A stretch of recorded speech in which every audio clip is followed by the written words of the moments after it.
उपासक गुरु को कभी मनुष्य न समझे, भगवत विग्रह को कभी धातु का न देखे कि पत्थर की मूर्ति है कि अष्ट धातु की है कि ये काहे, ऐसा कभी प्रश्न न करे। इष्ट देव का अवतार होता है अर्चा विग्रह रूप में, अर्चा अवतार। दो प्रकार से प्राण प्रतिष्ठा होती है, एक होती मंत्रों के द्वारा और एक होती भाव के द्वारा। निरंतर जो मंत्राकार वृत्ति की हुई भजन में डूबे हुए महापुरुष जब तदात्म वृत्ति से श्री विग्रह की तरफ देख ले, उसी समय हलचल पैदा हो जाएगी, प्राण प्रतिष्ठा हो गई। छाती से लगा लिया, प्राण प्रतिष्ठा हो गई। मंत्रों का एक अनुष्ठान वैदिक सिद्धांत से और एक है भाव सिद्धांत। धन्ना जाट के भांग के बट्टा में कोई प्राण प्रतिष्ठा मंत्र से नहीं हुई, भाव से भगवान प्रकट हो गए थे। सिलपिल्ले बाई के भाव से भगवान प्रकट। जब हम अपने प्रभु को अपने प्रभु की भावना से प्यार से देखते हैं तो वहीं प्रकट हो जाते हैं। जैसे खंभा फोड़कर नरसिंह भगवान प्रकट हो गए प्रहलाद जी के लिए, भाव से देखा। नामदेव जी ने तो कुत्ते से भगवान प्रकट हो गए, भाव से देखा भूत से भगवान प्रकट हो गए। तो फिर श्री विग्रह में भगवान नहीं प्रकट हो जाएंगे जब भक्त भाव से देखेगा। और भाव ना हो तो भगवान में भी भगवान नहीं दिखते। दुर्योधन को कहां दिखते थे? दुर्योधन दुशासन इनको नहीं दिखते थे, भगवान में भी भगवान नहीं दिखते। गुरु को मनुष्य समझना, भगवत विग्रह को धातु या पाषाण का समझना, गुरु मंत्र को साधारण शब्द समझना, चरणोदक को सामान्य जल मानना, भगवत प्रसाद को भोजन मानना, अन्न मानना, साधु की जाति पर दृष्टि रखना, ये उपासक को सावधानी पूर्वक त्याग कर देना चाहिए। ये उपासना के बड़े विघ्न हैं। यदि ऐसा भाव बना रहेगा तो उपासना सिद्ध नहीं होगी। कभी कभी चूक हो जाती है। प्रसाद में अन्न या फल दृष्टि नहीं रखी जाती, सिर्फ प्रसाद। और वैष्णव पद्धति है, प्रसाद का किनका मुख में अगर डाल लिया जाए तो कोई भी व्रत भंग नहीं होता, चाहे निर्जला ही क्यों ना हो। भगवत प्रसाद में ये भाव नहीं रखा जाता कि ये अन्न है या अमुक वस्तु है, नहीं। प्रसाद में यदि भोजन अन्न वस्तु, आज अन्न है तो कल प्रसाद कैसे हो जाएगा? प्रसाद तो सिर्फ प्रसाद है और उसका किनका डालने से हर व्रत की पूर्णता होती है। चरणामृत, जिससे जो लोग नहीं जानते, वो जब बटता है तो बोले थोड़ा जल हमको भी दे दीजिए। जल नहीं है, चरणामृत है। चरणामृत को जल समझना, प्रभु के सामने जाकर के पूछना, ये मूर्ति काहे की है? पत्थर की है, संगमरमर की है, ये धातु की है, बड़ा अपराध कर रहे हो। ऐसा कभी प्रभु के श्री विग्रह के सामने नहीं। ये संत किस जाति के हैं? ऐसा कभी नहीं। गुरुदेव साक्षात परब्रह्म तस्मै श्री गुरुवेन, ऐसा भाव कहां हो पाता है? परब्रह्म परमात्मा भाव गुरुदेव पर हो पाना है तो बड़ी मुश्किल की बात है।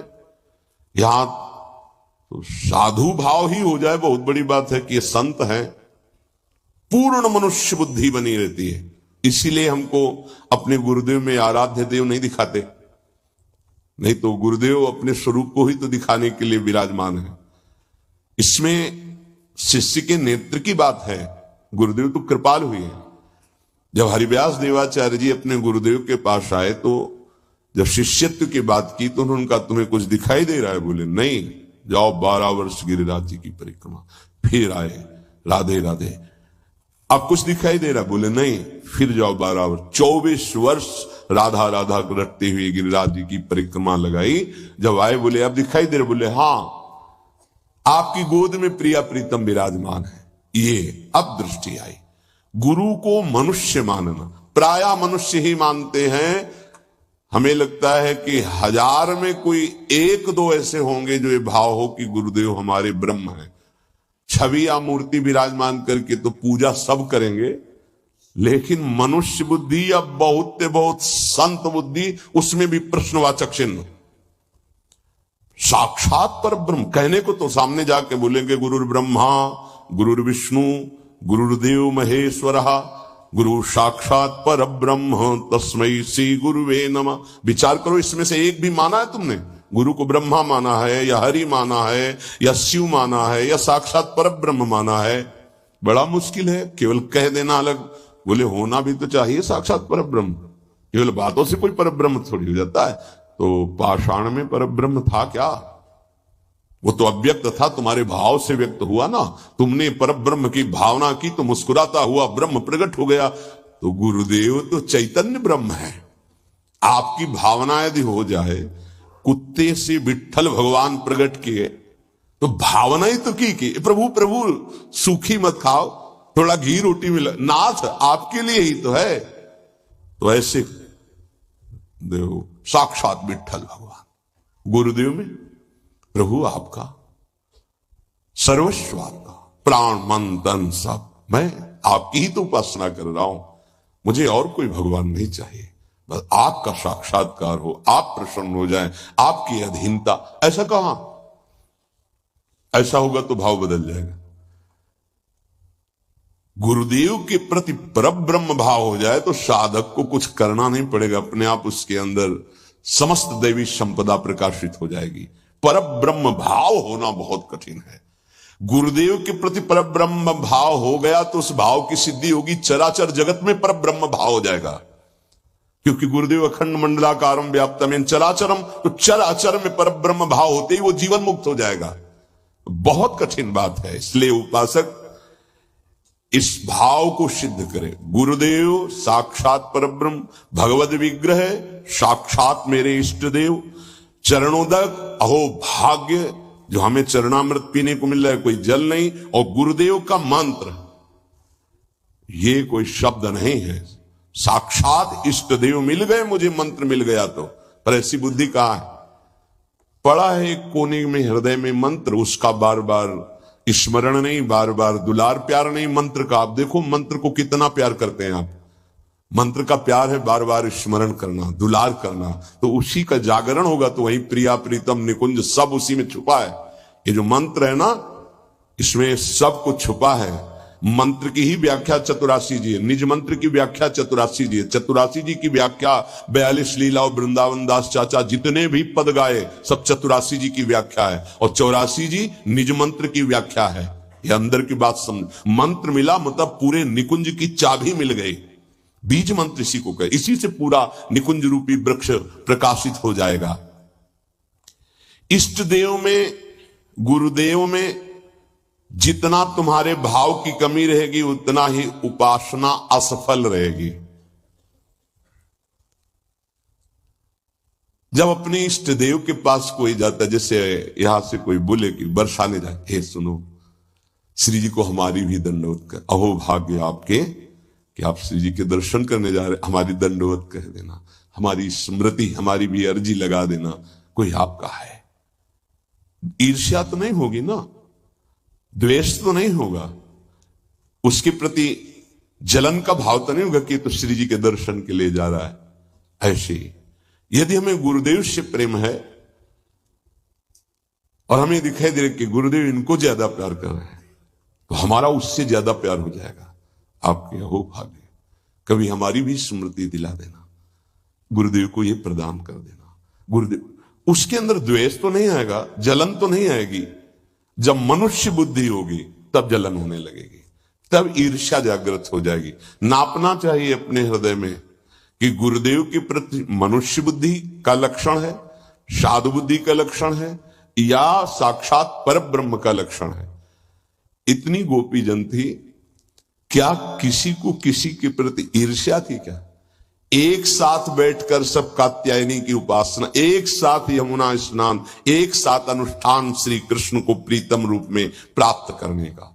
ऐसे सहस्त्रों उपासक, सही पूछो तो इतना भी अंतर नहीं, सबके प्रति प्रभु का समान प्यार है, गुरुदेव का, प्रभु का। पर जो जितना प्रभु मानेगा, जितना अपनापन करेगा, वो दूर रहकर भी अनुभव करेगा कि गुरुदेव का, इष्ट देव का हमारे प्रति सबसे अधिक प्यार है। यह सबको अनुभव होगा। यदि आप पवित्र हृदय से, भगवत भाव से, तो आपको अनुभव होगा कि देखो, देखें या ना देखें, बोले या ना बोले, मिले या ना मिले, लेकिन मेरा हृदय कहता है कि गुरुदेव, इष्ट देव सबसे ज्यादा मुझे प्यार करते हैं। ये भगवत भाव में रहता है।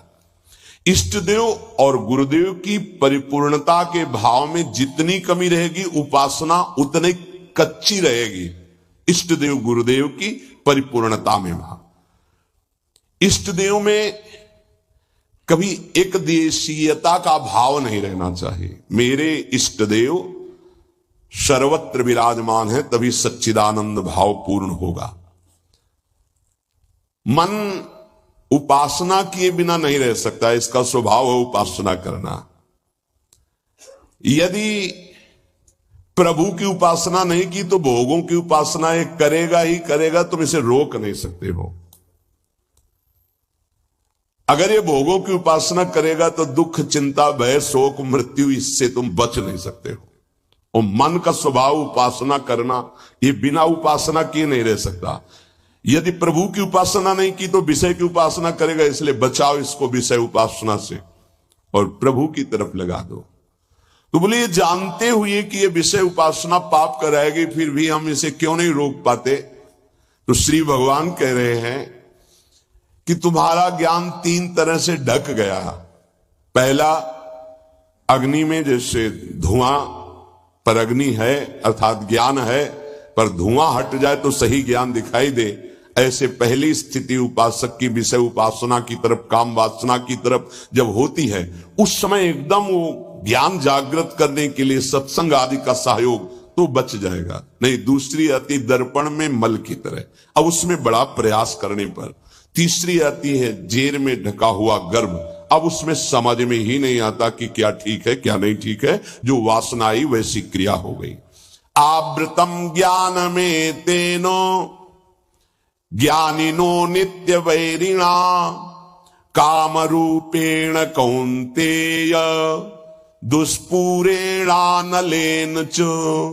हे कुंती नंदन, ये काम अग्नि है, ये कभी तृप्त होने वाला नहीं है। जैसे अग्नि में धीरे धीरे घी डालो तो भड़केगी, वो शांत नहीं होगी। ये ज्ञानियों का बहुत बड़ा दुश्मन है, तो अज्ञानियों का मित्र है। काम से ही तो सुख का अनुभव करते हैं। संसार में शास्त्रों की संख्या में केवल काम सुख के लिए ही सारा चिंतन है। देख लो, हमें पढ़ना लिखना है, खूब रुपया कमाना है, अपनी कामनाओं की पूर्ति करनी। काम का सीधा तात्पर्य केवल एक ही इंद्रिय से नहीं, सर्वेंद्रियों के भोग से है। अगर ये दुश्मन है तो किनका है? जो इस संसार रूपी महान दुखालय से मुक्त होना चाहते हैं।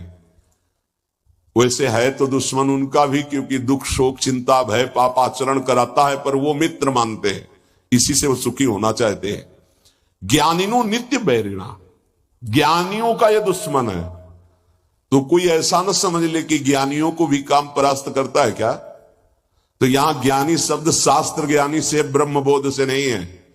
ब्रह्मबोध संपन्न महापुरुष के हृदय में नहीं। स्वात्मा रामम विषय मृग तृष्णाम भ्रमयति, भ्रम पैदा ही नहीं कर सकती माया। जहां आता है जो ज्ञानिन कर चिता परई बरियाई विमोह बस करई, वो शास्त्र ज्ञानी, ब्रह्मबोध संपन्न महापुरुष नहीं। वहां गुंजाइश ही नहीं है। जैसे भगवत प्रेमी महात्मा नहीं, अभी वैदिक भक्ति, गौड़ी भक्ति तक हो सकता है, लेकिन अनुराग, जहां अनुरागात्मिका भक्ति जागृत हुई, प्रेम लक्षणा भक्ति, वहां प्रवेश नहीं किसी विकार का। ऐसे ही शास्त्र ज्ञान साधना तक हो सकता है काम का प्रभाव, लेकिन ब्रह्मबोध संपन्न महापुरुष के हृदय में नहीं। ऊसर बरसई तृण नहीं जामा, संत हृदय जी में उपज न कामा। भगवान कह रहे हैं दुष्पूरेणा नलेन च, ये कभी पूर्णता नहीं होती काम में। अग्नि में घी की आहुति सुहाती सुहाती डाली जाए तो कभी वो बुझेगी नहीं, बढ़ती चली जाएगी। ऐसे ही कुछ लोग सिद्धांत कहते भोग से योग। भाई शास्त्र तो आज्ञा नहीं करता ऐसा। न जातु कामः कामानाम उपभोगेन साम्यति हविषा कृष्ण वर्तमेव भूय एवाभिवर्धते। कभी काम भोग से कामनाओं की शांति नहीं होती और बढ़ती है, जैसे आग में घी डालने से। कलयुग है, बड़े सिद्धांत चलेंगे। कलयुग में शास्त्र विरुद्ध आचरणों की बाढ़ आ जाएगी।